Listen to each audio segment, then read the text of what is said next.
1947 में हमको आज़ादी मिली, हाँ 15 अगस्त 1947। हाँ। मेरा सवाल ये था कि उस दिन को याद करके आपको कैसा लगता है? वो दिन ऐसा हमारे लिए है, ठीक था या नहीं था? वो तो मिलना ही चाहिए था वो मिला तो अच्छा हो गया। ब्रिटिश शुरू करने नहीं चाहते थे, लेकिन मुझे बहुत भीति थी कि हमारे हमारे जो लोकतंत्र है वो टिकेगा न टिकेगा, यशस्वी होगा न होगा। परिस्थिति ऐसी है कि स्वातंत्र के बाद कुछ 10-15 साल हमारी कुछ प्रगति होती रही, जब तक जवाहरलाल नेहरू लीडर थे और उसके साथ दूसरे लीडर वल्लभ भाई पटेल वगैरह। वो लीडर जो आए थे, वो लीडरशिप उनको मिलाई थी, वो सत्ता के लिए नहीं आए थे, वो स्वातंत्र्य के लिए आए थे, लड़ने के लिए आए थे, स्वातंत्र्य त्याग के लिए आए थे। स्वातंत्र्य त्याग, उनको कुछ प्रिंसिपल था, कुछ आदर्श थे, कुछ तत्वज्ञान था। और उसके बाद वो पीढ़ी जाती गई और दूसरे लोग आते रहे। और जो दूसरे लोग आए वो कहाँ किसके लिए आए पॉलिटिक्स में? वो सत्ता के लिए आए। खुद सत्ता मिलनी चाहिए, सत्ता से सब मिलता है, सत्ता से वित्त भी मिलता है सत्ता से प्रतिष्ठा मिलती है। सो सत्ता मिलने के लिए, सत्ता किस पर मिलती है? जनता पर। लोकतंत्र में जनता का राज्य होना चाहिए। जिस जनता पर राज्य करते हैं वो लोक सत्ता में बिगाड़ देते हैं।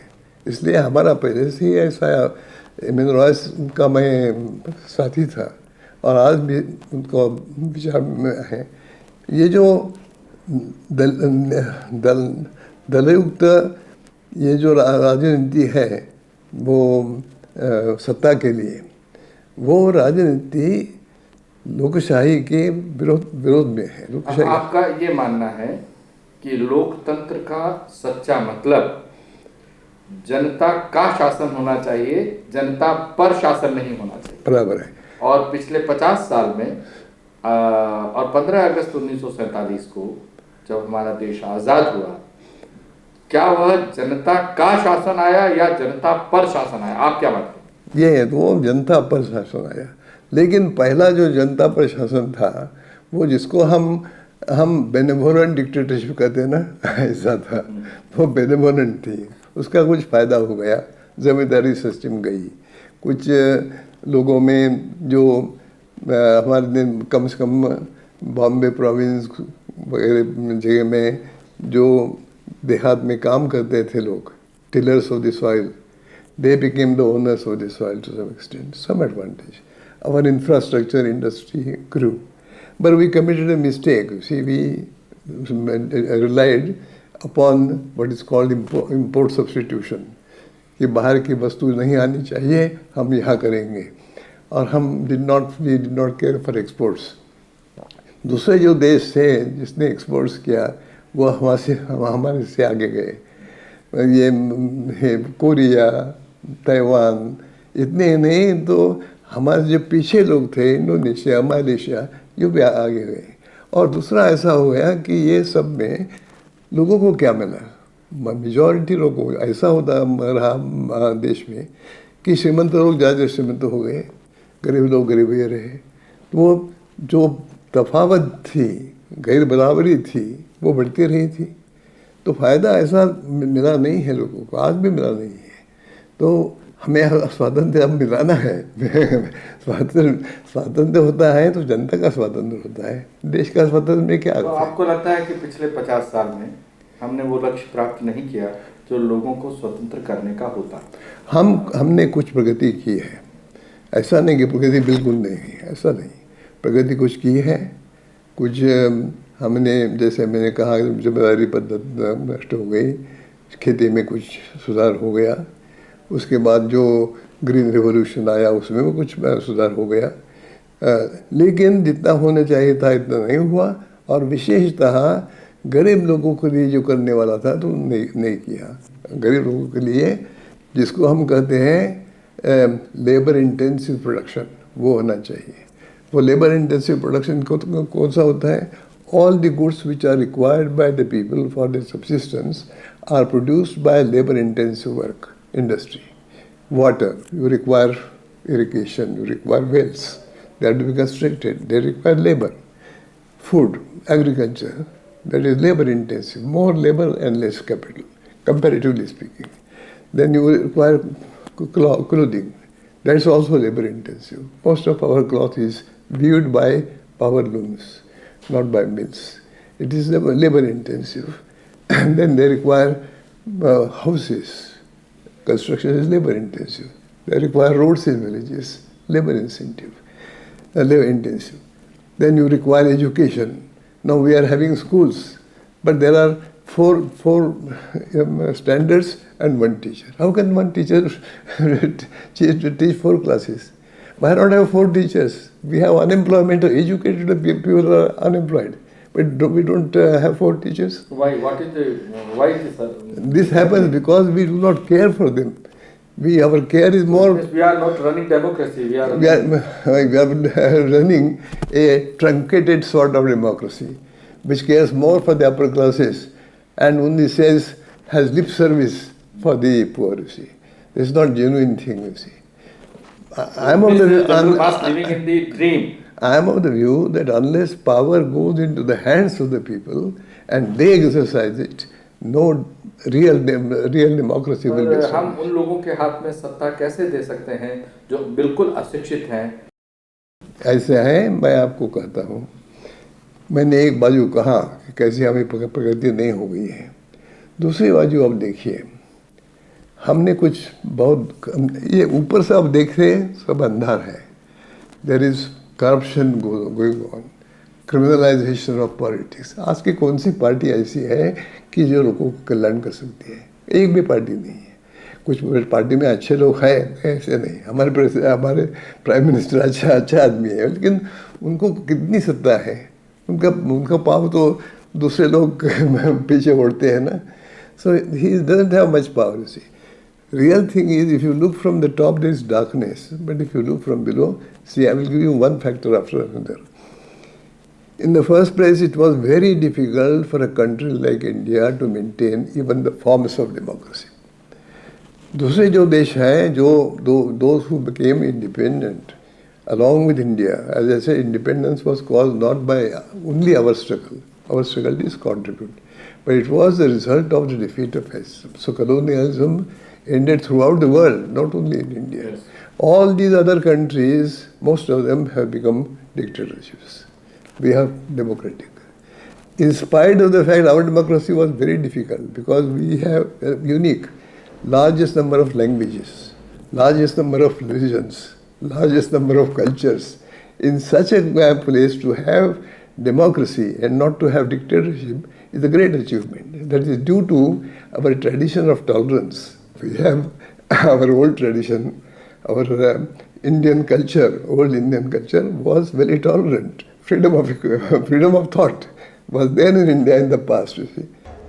You see, I have already said that the fact that we have maintained even the form of democracy throughout this period of 50 years is a great achievement in view of the nature of our country, of many languages, many religions and many cultures.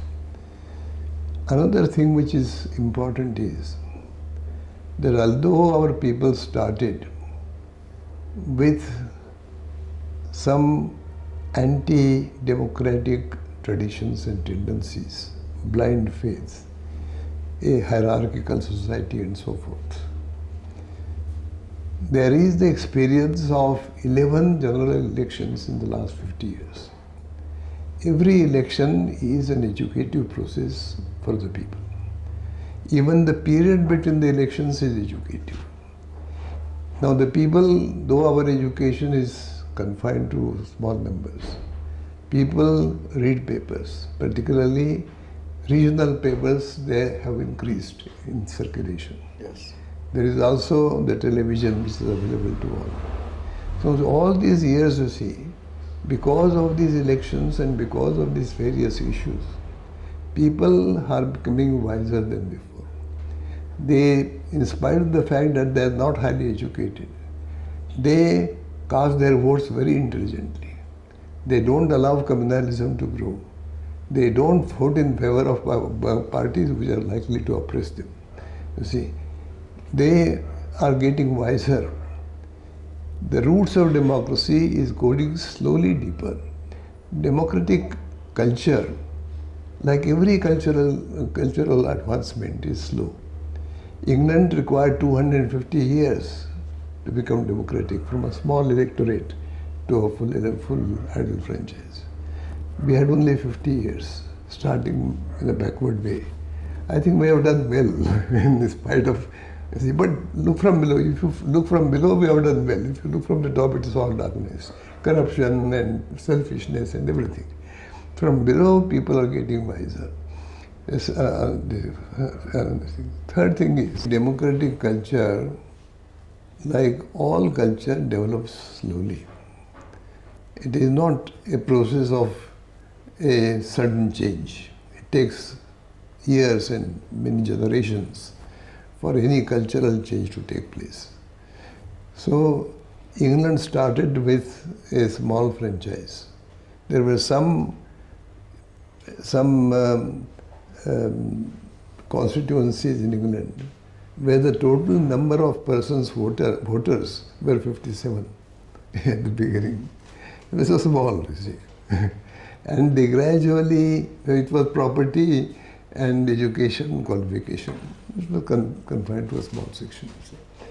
Gradually it expanded, more people went. So that the experience of democracy and training in democratic values was gradually absorbed by the people. And full franchise was given, including franchise to women, only in 1920. From 1988, the so-called bloodless revolution, 1688. Yes. From 1688 to 1920, there was a gradual growth of democracy in England. Now we have started with adult franchise. We had to start. It was the right thing to do. But we had to train the people very soon. We had to see that the people become democratic. We have some movement among the people against blind faith and for equality. That movement was required. तो हमने इसका मतलब ये हुआ कि जो लोकतांत्रिक ढांचा हमारा खड़ा हो रहा है वह बहुत तेजी से हो रहा है, और जिन लोगों को हम अशिक्षित मानते हैं, गांव के लोगों को, वो निरक्षर भले ही हों लेकिन लोकतांत्रिक वैल्यूज को समझते हैं। क्या ऐसा मानना है आपका? यहाँ ज़्यादा समझते हैं पहले से। अभी वो अंधश्रद्धा उसमें है, लेकिन वो पहले से अंधश्रद्धा कमी है। पहले से वो डेमोक्रेसी में हक क्या है, एक जो बहुत फ़र्क हो गया है हमारे देश में, जिसको हम मूवमेंट फॉर ह्यूमन राइट्स कहते हैं, वो बढ़ती रही है। और ह्यूमन राइट्स लोगों को ज़्यादा से ज़्यादा मालूम पड़ते हैं कि उन्हें क्या हक है। उनको human rights are their rights, वो they are the people's rights. People must know, middle class में नो और नॉट नो। लेकिन आपको जो हमारा प्रेजेंट ढांचा है, पॉलिटिक्स की जो प्रेजेंट जो सिचुएशन आप देख रहे हैं नेशन में, जो अनरेस्ट है, इस सब के बारे में आपका क्या कहना है?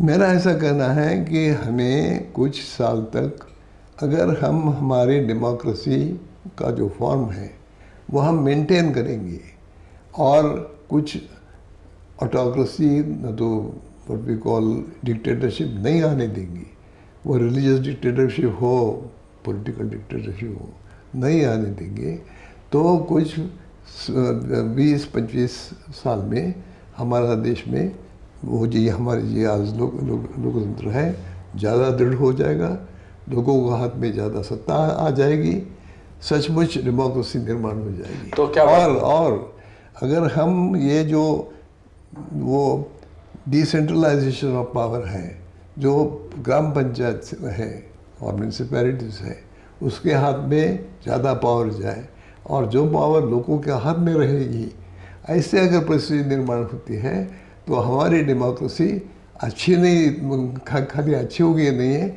इधर कौन सी भी डेमोक्रेसी से वो बराबरी से हो सकती है। It will not only be the largest democracy but one of the best democracy in the world. तो आपको फ्यूचर बेटर दिखता है? हाँ, फ्यूचर मैं बहुत ऑप्टिमिस्टिक हूँ लेकिन मेरी दृष्टि जो है तो ऊपर नहीं है. I don't expect anything from political parties. I expect everything from the people and from the NGOs, the non-governmental organizations, the people who are striving for human rights, striving for better environment, striving for educating the people, striving that empowering the people in Gram Panchayats, striving for equality between the sexes, striving for greater education for women. These people are the real people. अच्छा, एक आपसे बहुत ही personal question है. पिछले 50 साल को आप किस रूप में देखते हैं? एक कॉमन आदमी के रूप में, अगर मैं आपसे पूछूं, मतलब थिंकर के रूप में नहीं, रेडिकल ह्यूमनिस्ट के नाते नहीं, एक कॉमन आदमी के रूप में अगर आप सोच सकते हैं तो 50 साल हमारे कैसे बीते?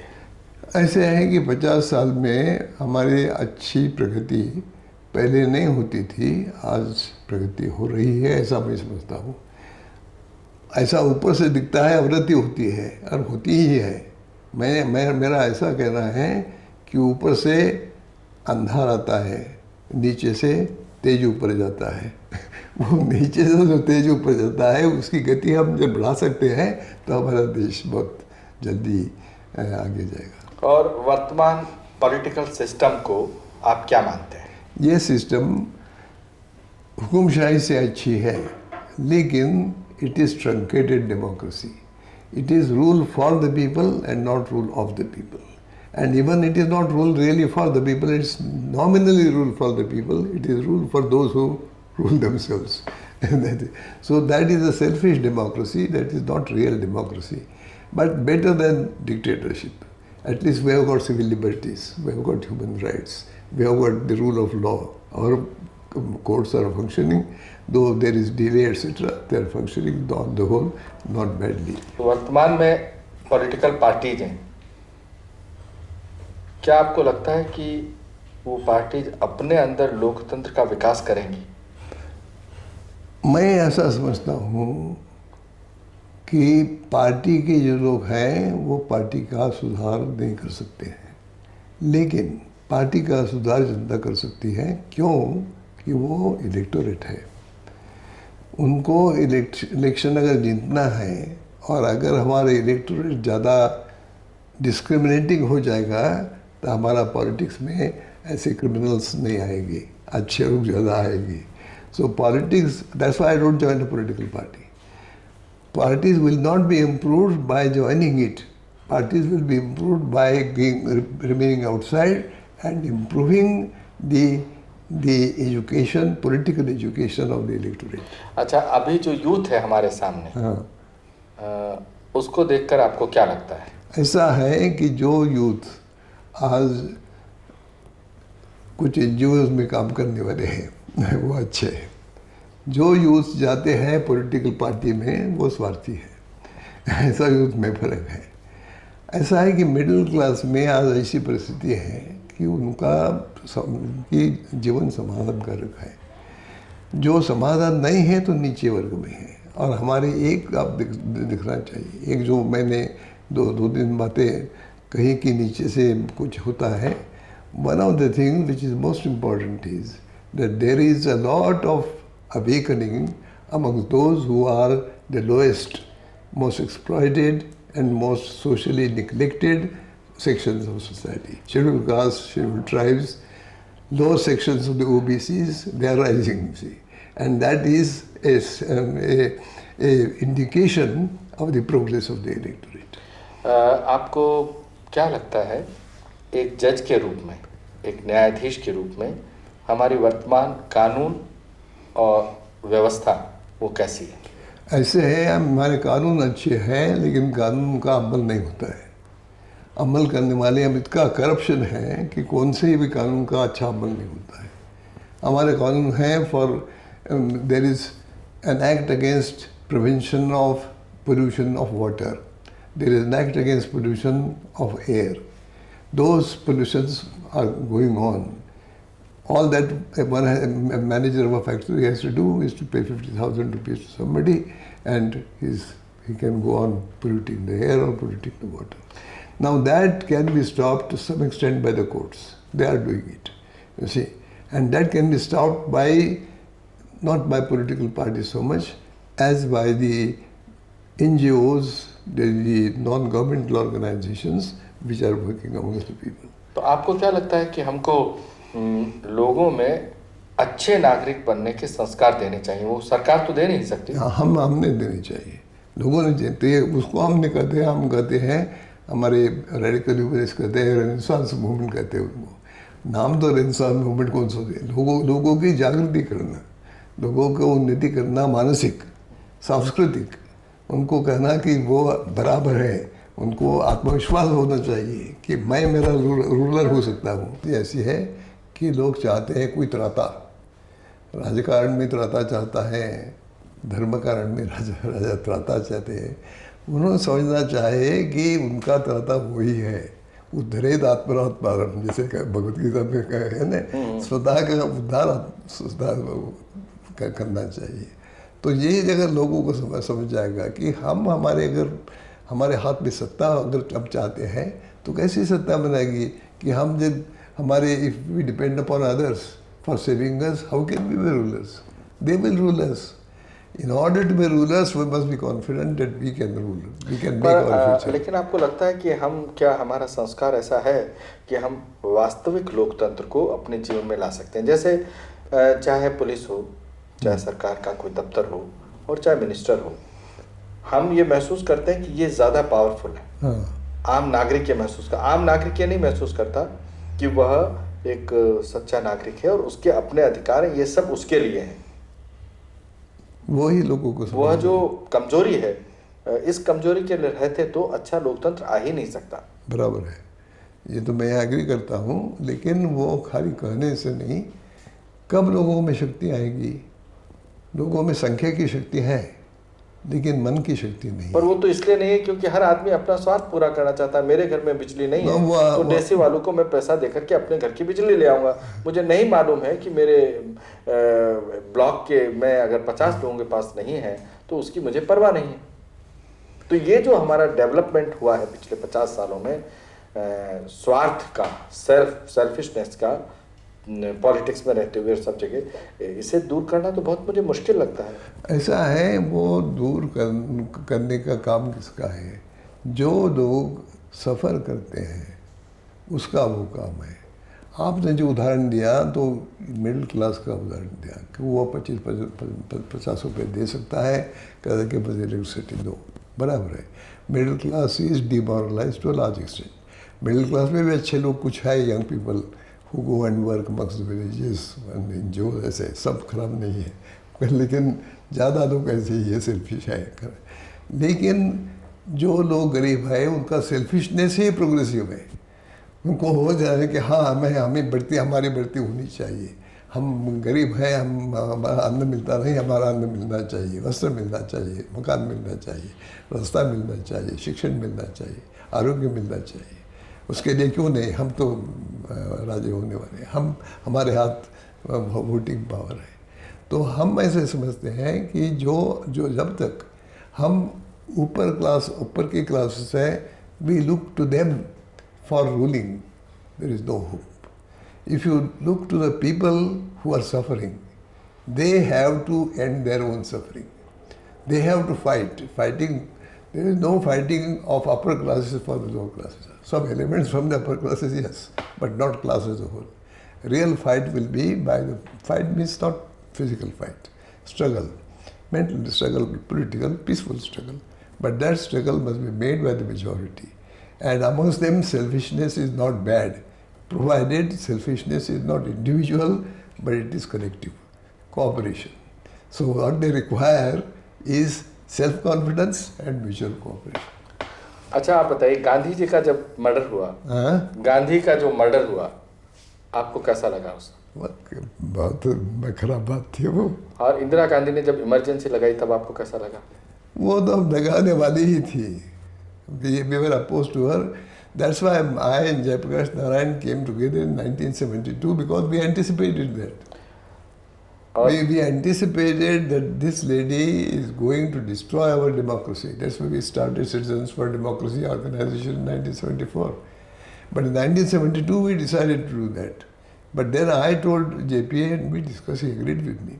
So let us first create some groups in various places, Bombay, Madras, Kolkata, so that if we call an all-India conference for the formation of an organization for democracy, non-party organization for democracy. So why this happened? Why this happened?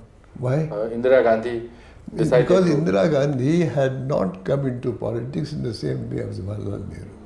She had come into politics as the daughter of Jawaharlal Nehru. She was very power-oriented. She wanted more power. Jawaharlal had some sense of sacrifice. He was a socialist. She had some principles. Indira Gandhi's principles were subordinated to her selfishness. She wanted power. As soon as her power was challenged, she declared emergency. The degeneration of the country started not by her, but at the time she came to power. That was the time when the old generation of selfless politicians was going and new generation was coming. And she was the representative of the new generation. See, that's my view. So what's your comment on Rajiv Gandhi's regime? Rajiv Gandhi, I thought initially had he was a new man, he was Mr. Clean, but he soon learned all the tricks of politics, all the tricks of power, and became as bad as anybody in the Congress. He was, even the Buffer's case is his case. You see, what is the point? Everybody knows.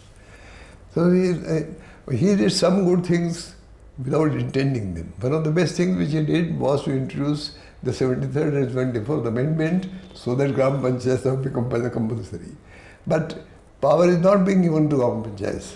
Legislatures are holding it. We are trying now. See, at least my group and other people, their first aim is to see that the Gram Panchayats get more power, and that power goes to the people and not to the local vested interests, you see. If we can secure that, then democracy is safe. And we should have more and more power. We should have this Freedom of Information Act. In the village, every villager must know how much amount is the Gram Panchayat. And what is your opinion about Narasimha Rao? Narasimha Rao was just a chair of of the Congress. He was a congressman, typical congressman, all for power. Very intelligent man, in my opinion. But all this whole aim is to keep power in his party. And that is the aim of almost everybody. There are some people who have got some larger outlook. Our present Prime Minister is comparatively more advanced, I know. But his power is limited, you see. There are some good people in politics, there is no doubt. And what about BJP? BJP has spoiled itself by adopting the program of the Vishwa Hindu Parishad for the sake of votes. At one time, BJP was getting away from Hindutva. At a time when it was a part of the Janata Party formed by Jayaprakash Narayan. They had to separate. After separation, they thought that they would get votes. They rely upon Hindu religion.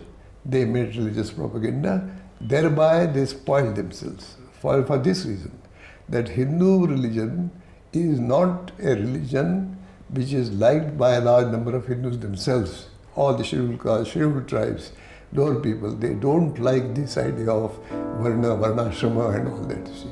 So many Hindu traditions. Otherwise, ideas Hindu religion is very liberal. I am an atheist. I can tell the people I am atheist. And they say you are see that. So this is the, ideologically we are very liberal. But in practice, what were we? Brahmin, non-Brahmin, untouchable, this and that. All sorts of things, you see, are there. So that is what we have got to get over, you see. And people are getting over it.